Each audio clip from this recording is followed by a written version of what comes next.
In today's video, I'm going to teach you how to count the total number of checked boxes in a Google Sheets checklist. Whether you're organizing a project, managing a task list, or simply tracking items, knowing how to count your completed tasks automatically can save you time and ensure accuracy in your data. To get started, open up your Google Sheet where you have your checklist ready. If you haven't done this yet, simply navigate to the Google Sheets homepage and select the spreadsheet you want to use. Of course, if you don't have a checklist created already, you can easily set one up by adding checkboxes to your list items. It's a great way to visually track completed tasks. Once your Google Sheets document is open, direct your attention to cell B13 or any other cell you want to use to display the count of checked boxes. Click on this cell to select it. This step is crucial because it determines where the result of your formula will appear. You can think of this as the designated spot that will dynamically update whenever a box is checked or unchecked in your specified range. Now, let's input the formula to make this magic happen. In cell B13, go ahead and type in the formula.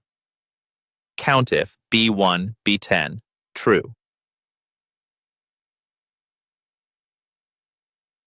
This formula works by counting all cells within the range B1 to B10 that have a true value, which occurs when a checkbox is ticked. Adjust this cell range if your checkboxes are in a different location in your sheet.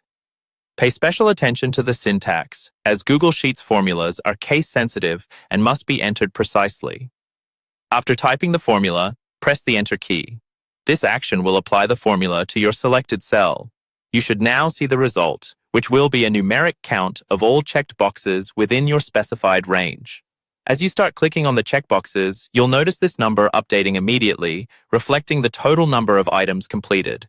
The real-time update feature is particularly useful for overseeing progress at a glance, ensuring that you always have an accurate status of your checklist without manually recounting each item. By following these steps, you can efficiently keep track of your tasks in Google Sheets without the hassle of manually counting checked boxes each time. Understanding this simple yet powerful function can make your data management experience much smoother. That's all there is to it. With just a few simple actions, you've automated your task tracking in Google Sheets. Use this newfound skill to enhance your productivity and streamline your digital projects. If you have any questions or need further explanations, feel free to leave a comment below. Happy organizing!